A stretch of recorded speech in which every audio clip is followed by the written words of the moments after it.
नकाब ड्रामे की अगली किस्त में आप देखेंगे कि जैसा कि मैंने पहले ही प्रिडिक्ट किया था कि बिलाल असिस्टेंट कमिश्नर लगने वाला है, तो आज की एपिसोड में ये बात तो क्लियर हो चुकी और इसका टशन देखकर तो मज़ा ही आ गया। क्या कमाल की एंट्री मारी इसने और अभी से इसका खौफ बिजनेस कम्युनिटी में फैल चुका है, सिवाय तैमूर के, क्योंकि इसे लगता है कि पैसा फेंक तमाशा देख, इस ऑफिसर को भी वो ख़रीद लेगा। लेकिन बिलाल को अपने सामने देखकर इसकी हैरत और बेयकीनी देखने वाली होगी। इधर बिलाल को अभी भी लगता है कि वो लैला को अपने बारे में बताएगा तो वो खुश हो जाएगी, खुशी से उछल पड़ेगी। इसीलिए तो वो लैला को फ़ोन करता है कि तुमने मुझे कहा था कि तुम्हें मेरी बीवी होने पर शर्मिंदगी होती है, इसलिए बीवी होने के नाते तुम्हें एक बेस्ट न्यूज़ देनी थी मैंने। लेकिन लैला तो कुछ सुनना नहीं चाहती, इसलिए बिलाल से कहती है तुम मुझे अपनी बीवी होने के नाते जो बेस्ट न्यूज़ दे सकते हो वो है तलाक। बिलाल इसे बताते बताते रुक जाता है। ये इस काबिल ही नहीं कि बिलाल इसके साथ अपनी ज़िंदगी गुजारे। इतनी मेहनत करने के बाद, इस ओहदे पर आने के बाद वो लैला के साथ मुखलिस रहा है, अपने रिश्ते को निभाने की कोशिश कर रहा है, लेकिन लैला को सिर्फ तैमूर नज़र आता है, इसके सिवा कोई नहीं। इसीलिए तो अभी भी तैमूर के पीछे ही है।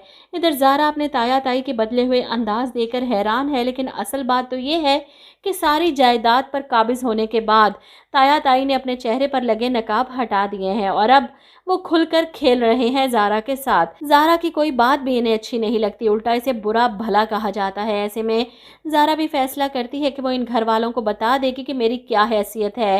वो तैयार होकर आती है कि मैं ऑफिस जा रही हूँ और तब इसकी ताई पूछती है लेकिन क्यों। जवाब में ज़ारा कहती क्योंकि मेरा ऑफिस है ना, मैं मालिक हूँ ना वहाँ की। और यहाँ पर ज़ारा के ताया उठकर इसके सामने आते हैं, इसे कहते हैं कि मालिक तुम नहीं हो बल्कि मालिक की बीवी और बहू हो। यहाँ पर ज़ारा हैरान होती है, ये क्या कह रहे हैं ताया अबू आप। तब इस पर इंकशाफ होगा कि पावर ऑफ अटर्नी वो नाम करके खुद अपने हाथ कटवा चुकी है। वहीं दूसरी तरफ लैला की तलाक की डिमांड पर सब घरवाले इकट्ठे हैं इसे समझाने के लिए। ख़ास तौर पर तैमूर इसे बात करता है, जिस पर लैला कहती है सब तुम्हारी तरह मजबूर नहीं होते कि दिल मार कर गले पड़ा ढोल बजाते रहें। जिस पर ज़हरा भी फ़ौरन जवाब देती है तो तुम्हारी तरह होते हैं, अपना संभाला नहीं जाता और दूसरों के शोहरों के फंसाने की साजिशें करते रहते हैं। ये सुनकर लैला आगे बढ़ती है और ज़ारा का बाजू दबोच कर कहती है फजूल इल्ज़ाम लगाने की ज़रूरत नहीं, अपने भाई की हैसियत देखी है जो मेरे बराबर आकर खड़ा हो सके। ज़ारा परेशान है अपने ताया ताई के इस धोखे की वजह से। इनसे सवाल करती है कि आप लोग मेरे साथ ऐसा कैसे कर सकते हैं। तैमूर का रवैया मेरे साथ इतना रूड हो चुका है लेकिन आप लोगों को कोई फ़र्क नहीं पड़ता।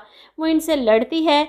ऐसे में इसे ताया भी बातें सुनाते हैं और ज़ारा सर पकड़कर वहीं ज़मीन पर गिर जाती है। ये देखकर ज़ोहरा बेगम चीख पड़ती हैं। इधर आप देखेंगे कि वकील को दिए हुए पैसे सलीम चाचा को सड़क पर ले आते हैं। तैमूर ने जो खेल खेला है इसका अंजाम ईमान के बेघर होने की सूरत में सामने आता है।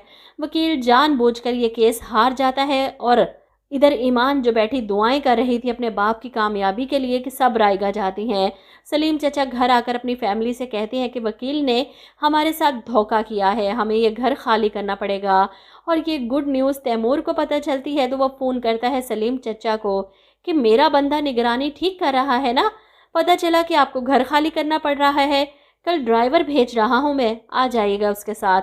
ये सुनकर सलीम चचा चिल्लाते हैं तैमूर तुम जो कुछ कर रहे हो अच्छा नहीं कर रहे, तुम्हारी मदद तो मैं मर कर भी ना लूँ।